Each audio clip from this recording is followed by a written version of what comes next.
बच्चों, आइए अब हम सभी लोग भारतीय गायिकाओं में बेजोड़ लता मंगेशकर पाठ के अगले गद्यांश की व्याख्या पढ़ने जा रहे हैं। इसके पहले मैंने आपको 2 वीडियो बनाकर भेज दिया है, ये तीसरा है। चलिए आइए अब सभी लोग विस्तार से इसका अर्थ पढ़ते हैं।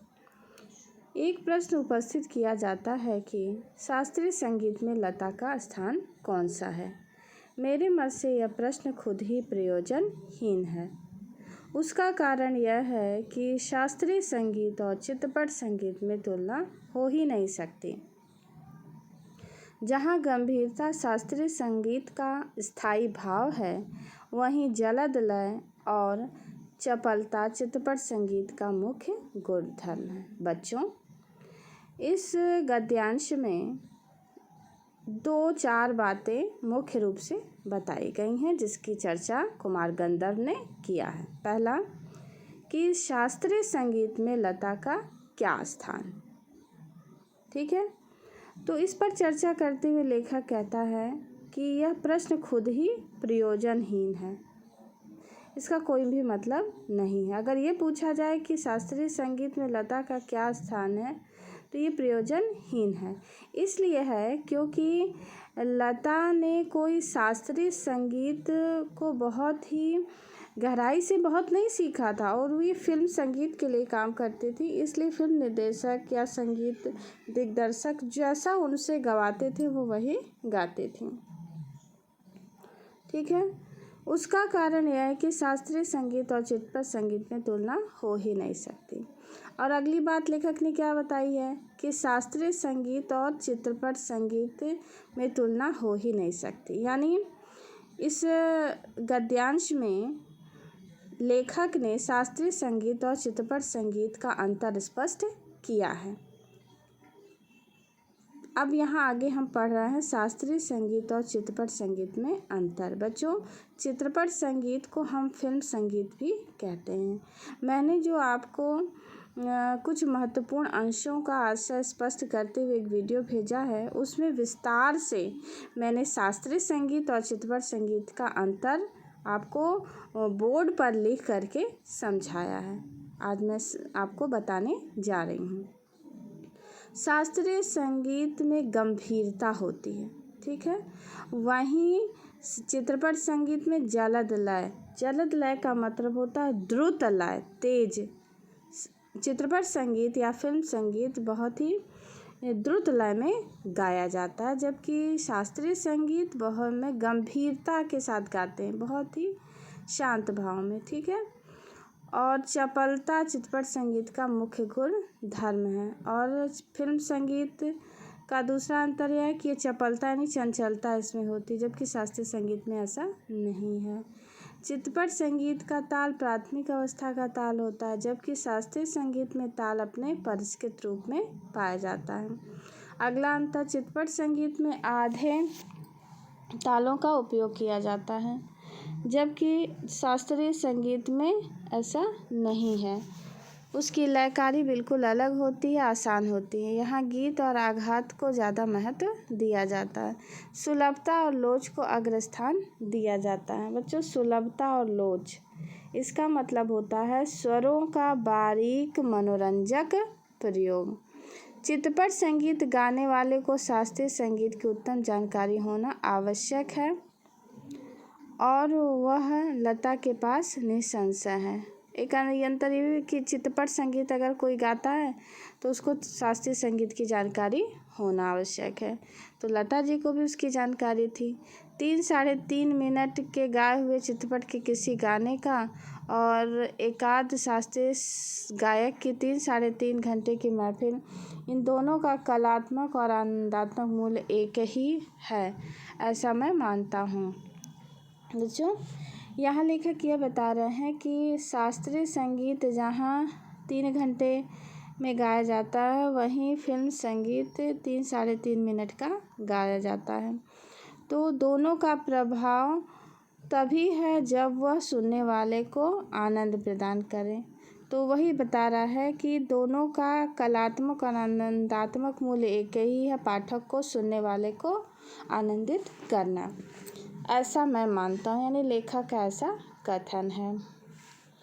अब अगला आता है, किसी उत्तम लेखक का कोई विस्तृत लेख जीवन के रहस्य का विशद रूप में वर्णन करता है तो वही रहस्य छोटे से सुभाषित का या नन्ही सी कहावत में सुंदरता और परिपूर्णता से प्रकट हुआ भी दृष्टिगोचर होता है।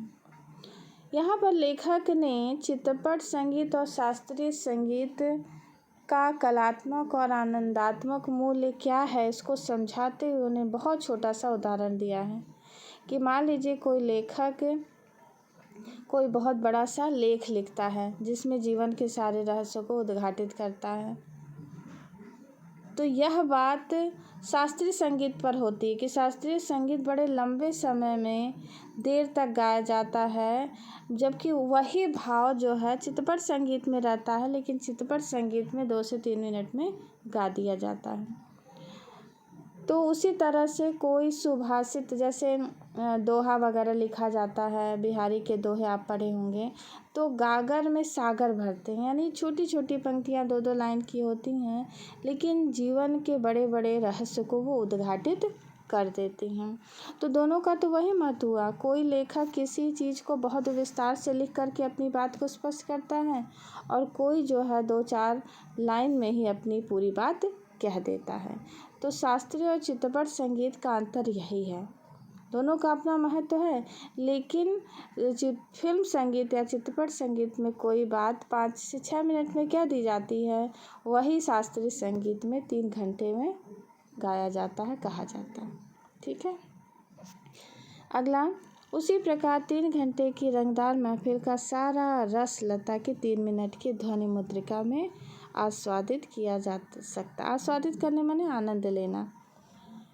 लेखक ये बताना चाहता है कि शास्त्रीय संगीत जहाँ 3 घंटे तक गाया जाता है, वही 3 घंटे का आनंद हम लता जी के गानों में 3 मिनट में ले सकते हैं। उसका एक एक गाना एक संपूर्ण कलाकृति है। उनके गानों को सुनने पर लगता है कि कोई एक कलाकृति आँखों के सामने उभर कर आ गई हो। स्वर लय शब्दार्थ का वही त्रिवेणी संगम होता है और महफिल की बेहोशी उसमें समाई रहती है। वैसे देखा जाए तो शास्त्रीय संगीत क्या और चित्रपट संगीत क्या, अंत में रसिक को आनंद देने के सामर्थ्य किस गाने में कितना है, इस पर उसका महत्व ठहरता है। अब लेखक ये बताता है कि संगीत का महत्व किस बात पर ठहरता है। संगीत का महत्व तभी है जब वह सुनने वाले को आनंदित करे, चाहे वो शास्त्रीय संगीत हो चाहे वो फिल्म संगीत हो। सुनने वाले को अगर आनंद नहीं मिलता है तो उसको शास्त्रीय या चित्रपट संगीत से कुछ नहीं लेना देना। उसका महत्व संगीत का उसी बात पर ठहरता है कि वह सुनने वाले को आनंद प्रदान करे। मैं तो कहूँगा कि शास्त्रीय संगीत भी रंजक न हो तो बिल्कुल ही नीरस, रंजक माने आपका मनोरंजन ना करे तो वो भी नीरस ठहरता है, अनाकर्षक प्रतीत होगा और उसमें भी कुछ कमी सी प्रतीत होगी।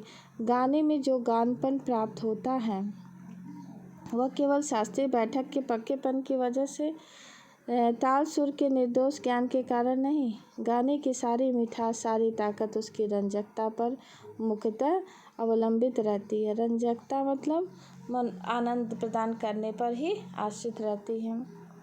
रंजकता का मर्म रसिक वर्ग के समक्ष कैसे प्रस्तुत किया जाए, किस रीति से उसकी बैठक बिठाई जाए और श्रोताओं से कैसे सुसंवाद साधा जाए, इसमें समाविष्ट है।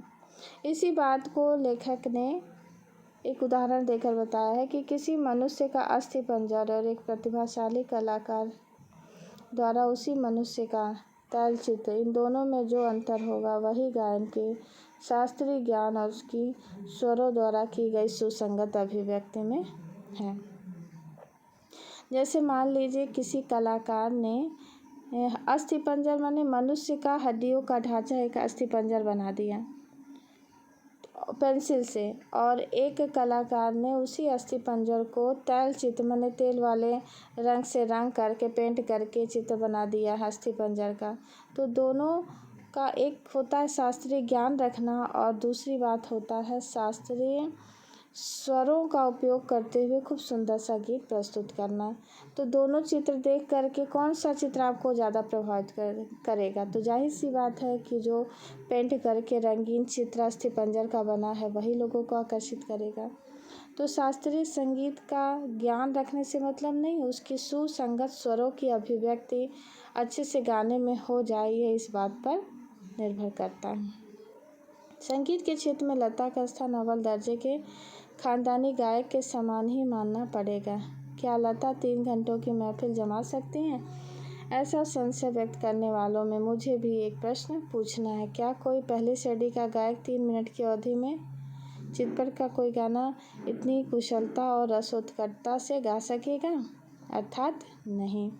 कहने का मतलब है कि लता ने संगीत के क्षेत्र में जो महत्वपूर्ण योगदान दिया है, जिस तरह से वो गाती हैं, उनकी तुलना अगर किसी से की जाए तो उनके समकक्ष कोई खड़ा होने वाला नहीं। वो अव्वल दर्जे की खानदानी गायिका हैं। उनके पिताजी भी बहुत बड़े गायक थे।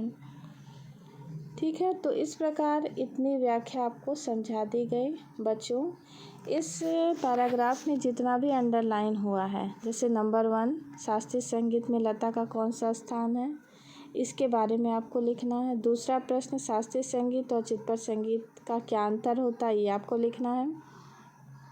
तीसरा, किसी उत्तम लेखक का कोई विस्तृत लेख जीवन के रस का विशद रूप में वर्णन करता है, तो वहीं रस छोटे से सुभाषित का या नन्ही सी कहावत में सुंदरता और परिपूर्णता से प्रकट हुआ भी दृष्टिगोचर होता है। इसका आशय आपको भी बताया गया, इसका आशय आपको लिखना है।